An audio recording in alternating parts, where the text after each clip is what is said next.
Hello guys, until exam YouTube channel पे आप सबका स्वागत है। हम कर रहे थे सेट 5 2002 का। तो इसमें हम 3 प्रॉब्लम कर चुके थे। आइए देखते हैं चौथी प्रॉब्लम क्या है हमारी। तो चौथी प्रॉब्लम है, चौथा प्रश्न कह रहा है परिमेय संख्या 129 बटे 2 की घात 3 गुणे 5 की घात 7 का शांत दशमलव प्रसार ज्ञात कीजिए। तो इसका हमें दशमलव प्रसार ज्ञात करना है, वो भी कैसा, शांत। तो कैसे करते हैं, इसको लिख लेते हैं। दी गई परिमेय संख्या तो क्या है, 129 बटे 2 की घात 3 गुणे 5 की घात 7। अब ये जो 2 की घात 3 गुणे 5 की घात 7 है, इसको अगर हम 100 के फॉर्म में या 1000 या 1,00,000 अगर हम लिख लें तो आराम से हो जाएगा। तो आइए देखिए कैसे करते हैं। 129 2 घात 3 को हम लिख सकते हैं 2 गुणे 2 गुणे, ठीक, और 5 घात 7 को हम लिख सकते हैं 5 गुणे 5 गुणे 5। अभी हमारे पास कितना बचा, 3 हमने बाहर कर लिए, 5 घात 4। अब यहाँ आप देखिए 2 और 5 कितना हो जाएगा, 10। तो हम लिख सकते हैं 10 गुणे 10 गुणे 10, ठीक। और 5 घात 4 को हम क्या लिख सकते हैं बताइए, ठीक, पचाम 25, ठीक है, और पचाम 25, ठीक।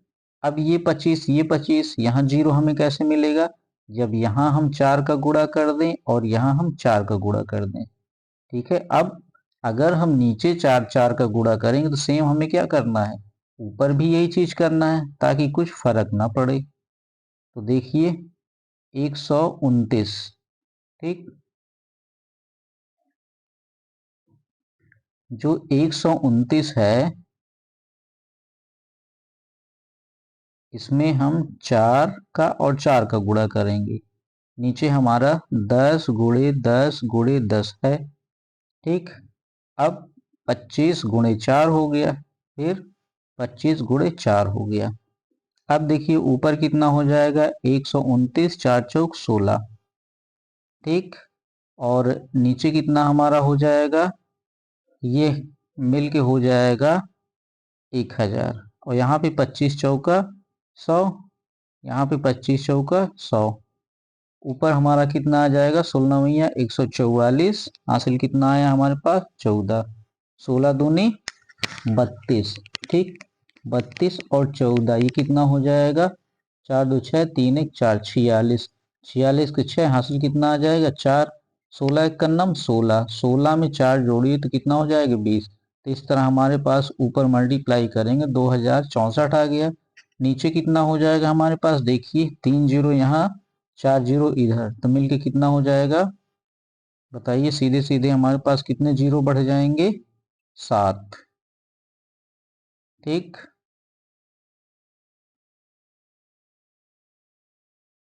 अब हमारे पास 7 जीरो बढ़ गए, ठीक है। तो ये कितना आ जाएगा,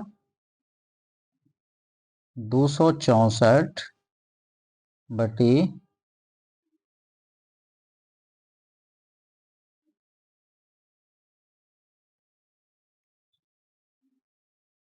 एक ज्यादा लिख उठा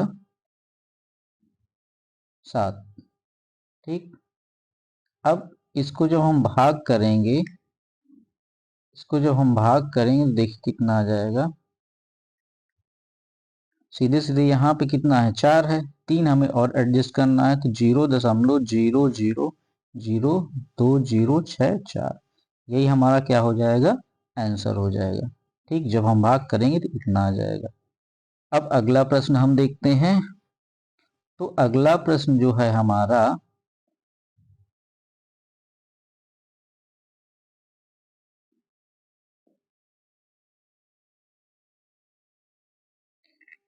अगला प्रश्न है, कह रहा है एक ठोस एक अर्धगोले पर खड़े एक शंकु के आकार का है जिनकी त्रिज्याएं 3 सेंटीमीटर है तथा शंकु की ऊंचाई 4 सेंटीमीटर है।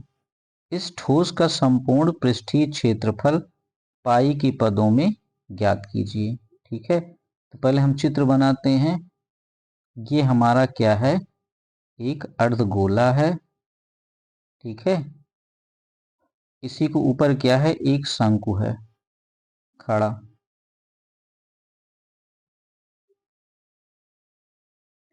अब अर्धगोले की और शंकु की, ठीक है, तो यहां हम लिख लेंगे अर्धगोले और शंकु की त्रिज्या ये कितनी हो जाएगी, 3 सेंटीमीटर। ठीक है, दिया है शंकु की ऊंचाई। ठीक है, ये हो जाएगा 4 सेंटीमीटर। तो यहाँ हम लिख लेते हैं, ये 4 हो गया, ये 3 हो गया। अब अगर तिर्यक ऊंचाई L हो तो निकालेंगे तिर्यक ऊंचाई, क्योंकि हमें वक्र पृष्ठ निकालने के लिए तिर्यक ऊंचाई की जरूरत पड़ेगी। ठीक है, तो कितना आ जाएगा तिर्यक ऊंचाई, देखिए ये एक समकोण बन रहा है, तो L स्क्वायर बराबर 4 स्क्वायर प्लस 3 स्क्वायर। ठीक है, 4 चौक 16 प्लस 3 त्रिका 9, 16 9 25। अब L बराबर अंडर रूट 25, जब इसका वर्गमूल निकालें कितना आ जाएगा, 5 आ जाएगा। अब संपूर्ण ठोस का संपूर्ण पृष्ठ, ठीक, ठोस का संपूर्ण पृष्ठ ये कितना आ जाएगा, तो ये आएगा शंकु का वक्र पृष्ठ प्लस अर्ध गोले का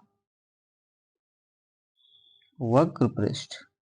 ठीक, अब शंकु का क्या होता है, 2 पाई आर एल। अर्धगोले का क्या हो जाएगा, इसका भी 2 पाई आर स्क्वायर। तो देखिए 2 पाई कॉमन है, इसको हमने बाहर कर लिया। अब आर हमारे पास कितना है, 3 है, एल कितना है, 5। इसी तरह आर स्क्वायर यहाँ पे है, तो क्या हो जाएगा 3 स्क्वायर। इसको हम सॉल्व करते हैं, तो 2 पाई 15 3 पचे प्लस 3 त्रिका 9, 9 5 14 सीधे 24।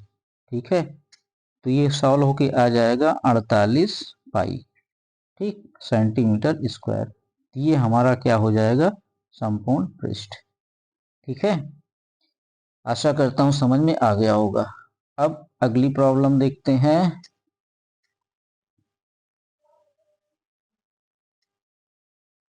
ठंड की वजह से हमारे प्रतीक सर क्लास नहीं ले रहे हैं, इनको ठंड बहुत लगती है,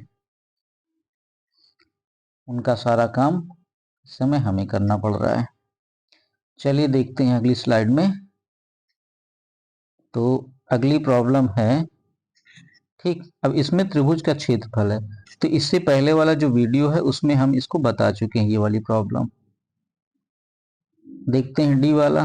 तो डी वाला कह रहा है 3 सेंटीमीटर त्रिज्या के एक वृत्त पर 5 सेंटीमीटर त्रिज्या के एक संकेंद्री वृत्त की, अब ये रचना का सवाल है तो ये भी हमें नहीं करना है। ठीक है, पांचवा प्रश्न देखते हैं। पांचवा प्रश्न कह रहा है समीकरण x माइनस 1/x बराबर 3।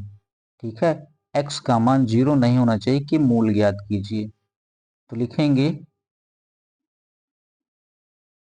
दिया गया समीकरण, क्या दिया है, x माइनस 1/x बराबर 3 और x does not equal to 0।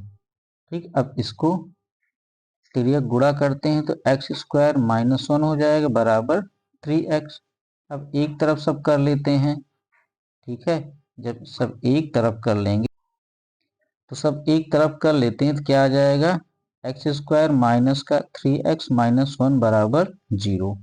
ठीक है, अब इसको हम कैसे करेंगे, सीधे सीधे श्रीधराचार्य मेथड लगा देते हैं। X equal to minus b plus minus b square minus 4ac upon में 2a।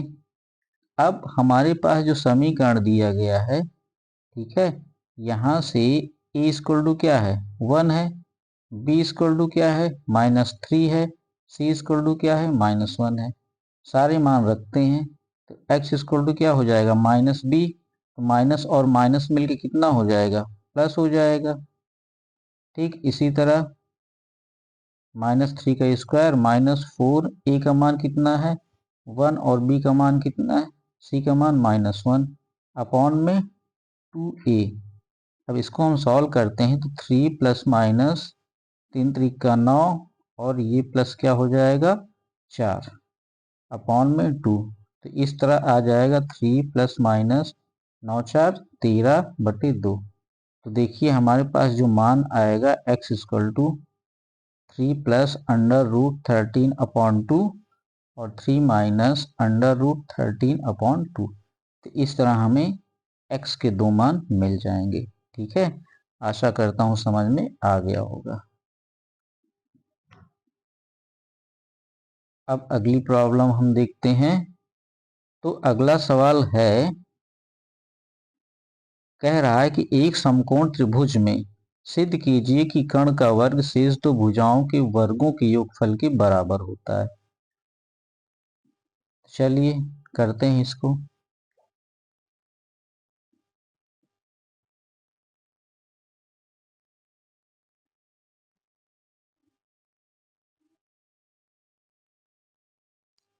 एक समकोण त्रिभुज बनाते हैं ए बी सी। ठीक, अब कह रहा क्या रहा है कि जो कर्ण है, तो कर्ण हमारा क्या है, एसी। एसी कर्ण है, इसका जो वर्ग है, ठीक है, बीसी और AB इनके वर्ग के योगफल के बराबर होता है। ठीक, तो माना AC बराबर कितना 5 सेंटीमीटर, BC बराबर 3 सेंटीमीटर और AB बराबर 4 सेंटीमीटर। ठीक, तो अब अगर हम AC स्क्वायर निकालें तो 5 का स्क्वायर ये कितना आ जाएगा हमारे पास 25। ठीक, इसको समीकरण 1 डाल दीजिए। इसी तरह अब अगर हम AB स्क्वायर निकालें तो ये कितना आ जाएगा, AB हमने माना है 4, तो 4 का स्क्वायर बराबर कितना आ जाएगा हमारे पास, बताइए, आ जाएगा 16। ठीक, इसी तरह BC स्क्वायर हम निकालेंगे तो 3 स्क्वायर 3 3 का 9, कितना हो जाएगा। ठीक, अब हम AB square plus BC square करें तो 16 और 9 ये मिलके कितना आ जाता है 25, और यह है किसके बराबर, AC स्क्वायर के बराबर। तो यहाँ से सिद्ध हो गया कि AB square plus BC square बराबर AC स्क्वायर। तो हम ऐसे कर सकते हैं। ठीक है, आशा करता हूँ समझ में आ गया होगा। अब अगली प्रॉब्लम हम देखते हैं।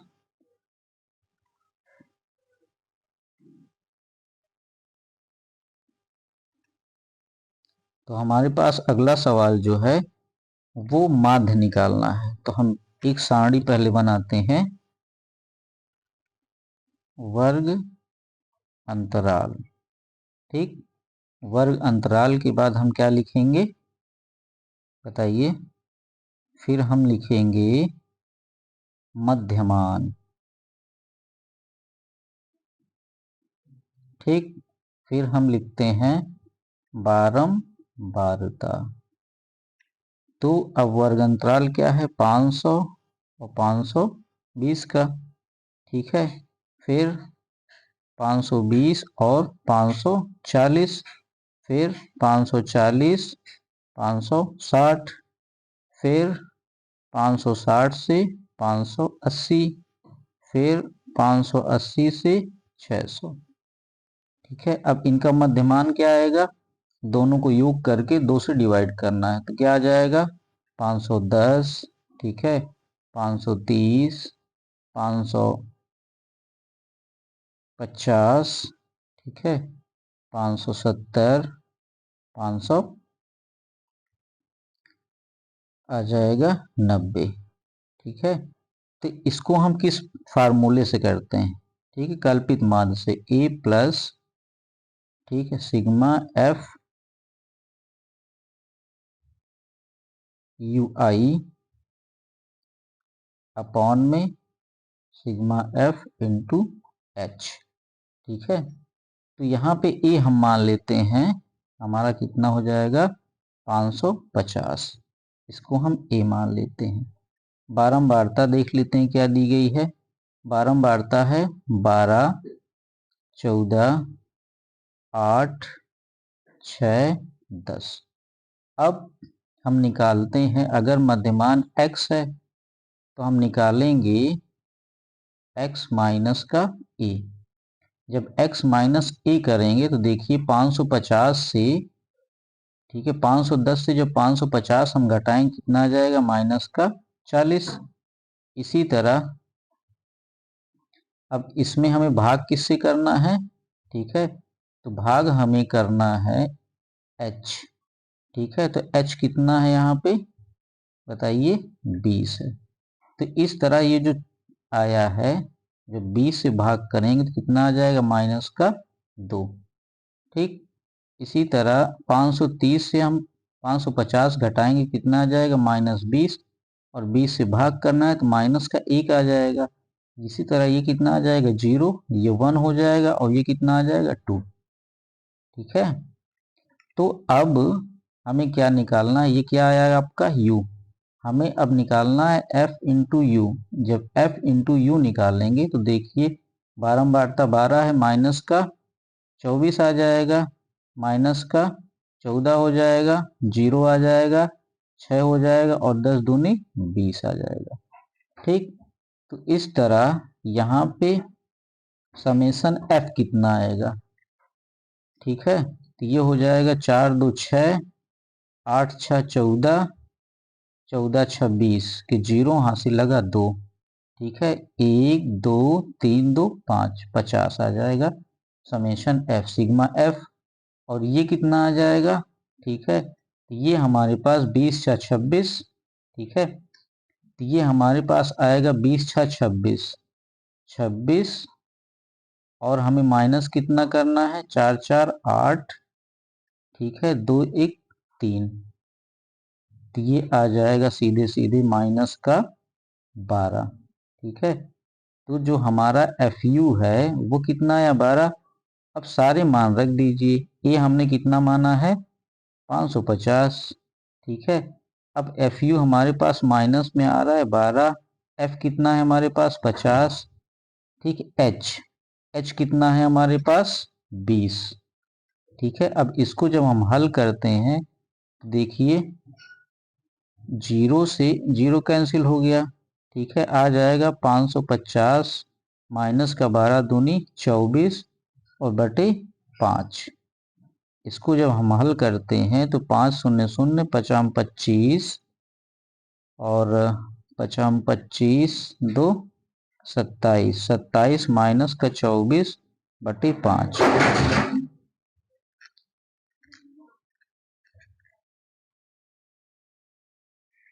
चलिए देखिए कितना आ जाएगा ये हमारे पास, सीधे सीधे 27 49, ठीक, सॉरी 27 26। ठीक है, आ जाएगा हमारे पास घटाने पर 27 और 26। अब भागे 5 करना है तो देखिए 5 25, 2 बचा, 5 चौक 20, फिर हमारे पास 2 बचा। ठीक है, 26 हुआ, 5 25 दशमलव बढ़ाइए 5 दूनी 10। तो इस तरह मध्यमान कितना आ जाएगा मात्र 545.2। ठीक है, तो आशा करता हूं समझ में आ गया होगा। अब अगली प्रॉब्लम हम देखते हैं।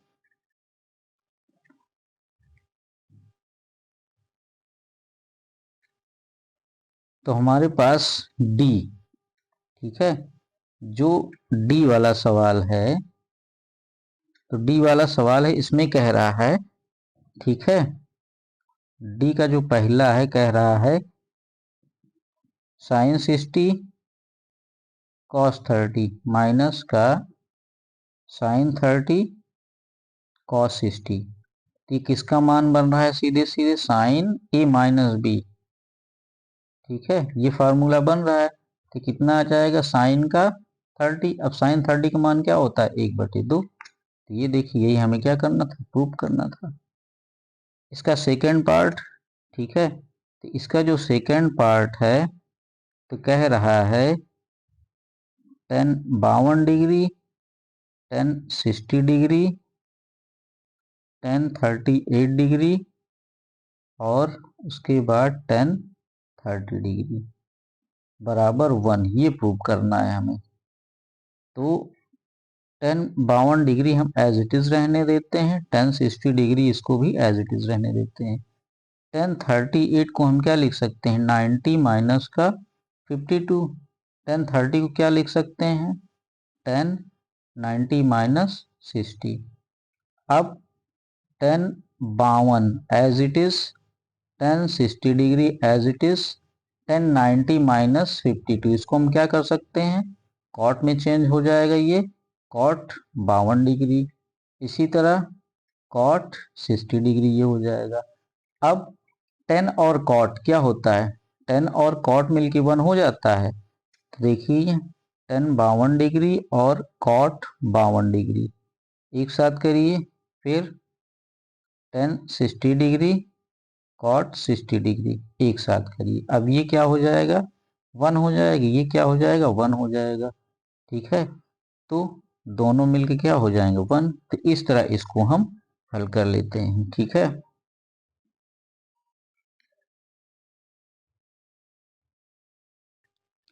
ठीक है। तो एक आइडेंटिटी जैसे आपने ये पढ़ा है, tan थीटा इक्वल टू क्या होता है, 1 अपॉन कॉट थीटा। यहाँ से tan theta into cot theta बराबर क्या होता है, 1। तो इसी तरह ये टर्म हुआ। ठीक है, tan theta into cot theta बराबर 1 आ गया, tan theta into cot theta बराबर 1। तो पूरा मिलके क्या हो जाएगा, 1। ऐसे इसको हम सिद्ध कर लेंगे। तो अब आज के लिए इतना ही रखते हैं, इसका नेक्स्ट पार्ट हम अगले वीडियो में देखेंगे। बहुत बहुत धन्यवाद।